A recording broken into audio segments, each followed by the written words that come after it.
À la une de l'actualité, le président Abdel Fattah el-Sisi a inspecté les travaux de construction sur l'axe Amr ibn al-As au gouvernorat de Giza. Ceci intervient dans le cadre du suivi du chef de l'État et son souci à suivre tous les efforts du développement dans le pays. Lors de sa tournée d'inspection, le président el-Sisi a rencontré un des citoyens et une conversation amicale a eu lieu entre le président entre le président et ce citoyen, et le président s'est tenu à se rassurer des conditions du citoyen et sa famille. Le président Abdel Fattah el-Sisi a reçu ce matin au palais présidentiel d'Al-Ittihadiyya les chefs du gouvernement de l'Espagne et de la Belgique. Une conférence de presse a été tenue à l'issue des discussions tripartites sur l'évolution de la situation dans la bande de Gaza. Les détails dans ce commentaire signé Randa Ahmed et Sherif Boussela. Le président Abdel Fattah el-Sisi a remercié les premiers ministres espagnols et belges pour leur position vis-à-vis de la situation dans la bande de Gaza. Les entretiens avec Pedro Sánchez et Alexandre Di Croo ont principalement porté sur l'évolution de la situation à Gaza face aux confrontations militaires. Le président Abdel Fattah el-Sisi a souligné qu'il est temps d'agir avec plus d'efficacité. Nous parlons aujourd'hui d'une trêve de 4 à 5 jours, mais nous souhaitons qu'elle se prolonge pour libérer plus de détenus et pour acheminer davantage d'aide. C'est ce qu'a affirmé le président el-Sisi lors de la conférence de presse conjointe avec le premier ministre espagnol et belge, respectivement Pedro Sánchez et Alexander Di Croo. Nous avons besoin d'apporter de l'aide pour secourir 2,3 millions de personnes qui ont besoin d'eau, d'aliments et de produits médicaux, a déclaré le président el-Sisi, soulignant que 70% des victimes civiles dans la bande de Gaza sont des femmes et des enfants.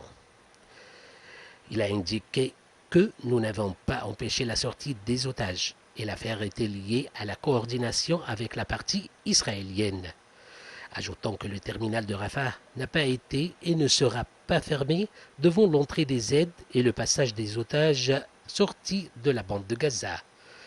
Le président el-Sisi a affirmé que le fait de pousser des Palestiniens à fuir hors de la bande de Gaza est une affaire très dangereuse et nous avons informé le président américain Joe Biden que nous ne permettrons pas le déplacement forcé des Palestiniens de la bande de Gaza et nous avons confirmé cette même question avec les premiers ministres espagnols et belges, a réitéré le président. Nous avons accueilli 9 millions de citoyens, mais cela a été fait sous de différentes circonstances, car ces gens avaient des problèmes sécuritaires dans leur pays, en Syrie, en Libye et au Yémen, ainsi qu'au Soudan et en Irak. Mais ce qui concerne la bande de Gaza est totalement différent et nous n'accepterons jamais le déplacement forcé des Palestiniens ou la liquidation de la cause palestinienne, a affirmé le chef d'État. On passe aux préparatifs des élections présidentielles 2024. L'autorité nationale des élections a examiné toutes les plaintes et a répondu aux demandes des citoyens concernant l'emplacement des centres électoraux qui ont été désignés en fonction de leurs désirs et à la lumière des règles annoncées afin de permettre aux électeurs de voter plus facilement et de mettre en œuvre leurs droits constitutionnels. L'ANE a permis à partir du 7 novembre sur son site internet aux citoyens de s'informer sur leur siège électoral et leur éligibilité et voter dans le processus électoral en utilisant la carte d'identité nationale et leur a permis récemment, le 15 novembre, pour changer le centre dans lequel ils vont voter, à condition que le nouveau centre soit situé dans son domicile électoral.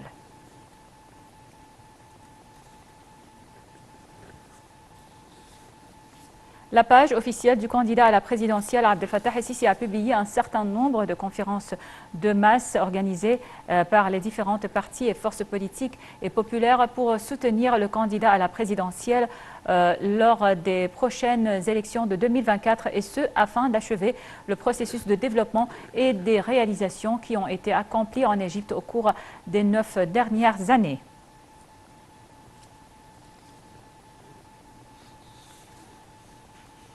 Sous le slogan « Nous sommes tous avec vous », Le parti Mustaqbal Watan à Qalyoubiya a organisé une conférence électorale pour soutenir le candidat Abdel Fattah el-Sisi lors des prochaines élections présidentielles, et ce en présence des millions des habitants du gouvernorat, des membres de la campagne du candidat Abdel Fattah el-Sisi, des membres de la Chambre des représentants, du Sénat, du ministère des Waqf, de l'institution d'Al-Azhar et de l'église copte.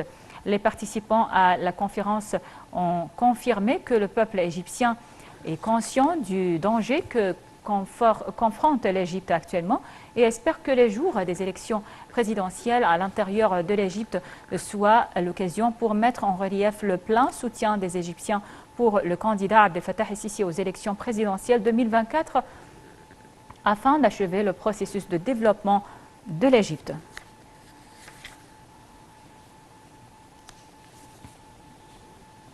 Le candidat à la prochaine élection présidentielle, Farid Zahran, a tenu une conférence populaire à Edfou, dans le gouvernorat d'Aswan, en présence des membres de sa campagne électorale.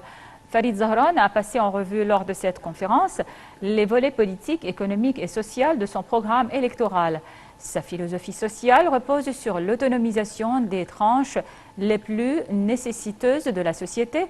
Le volet économique de la campagne de Zahran est basé sur le développement des investissements, la fourniture de nouvelles opportunités de travail, la lutte contre l'inflation et la réduction des dettes intérieures et extérieures. Concernant le volet politique, Zahran a abordé le programme de changement graduel de la direction du pays. La campagne électorale du candidat à la présidentielle, l'ingénieur Hazem Omar, a organisé un entretien avec les membres du secrétariat central de l'entraînement et de la sensibilisation tenu au siège de cette instance au Nouveau-Caire. Les partisans du candidat ont rendu hommage au rôle joué par le secrétariat de l'entraînement et de la sensibilisation durant la campagne électorale, ainsi que durant les élections. Hazem Omar a expliqué son plan durant la phase finale de la campagne électorale et a passé en revue son programme électoral. Cet entretien s'inscrit dans le cadre d'une série de rencontres qu'effectue la campagne électorale de Hazem Omar dans les différents gouvernorats. Et en préparation des élections présidentielles, le gouvernorat du nord de Sinaï a organisé une réunion à laquelle ont participé des cheikhs, des familles et des habitants du Sinaï pour exhorter les citoyens à participer au processus électoral et afin de sensibiliser les divers groupes à l'exercice de leur droit constitutionnel de choisir le président de la République conformément à la Constitution et à la loi. Les citoyens à participer au processus électoral. On continue le journal après l'appel à la prière. Le président de l'autorité générale du service d'information Dia Rachouane a annoncé que l'Égypte confirme l'entrée en vigueur de la trêve dans la bande de Gaza à 7 h du matin, heure de Gaza, après que les parties palestiniennes et israéliennes se sont mises d'accord sur ces dispositions détaillées sous les auspices de l'Égypte, le Qatar et les États-Unis. Monsieur Rachouane a en outre affirmé que l'Égypte a reçu les listes des détenus et des prisonniers des côtés palestiniens et israéliens dont leur libération est prévue aujourd'hui.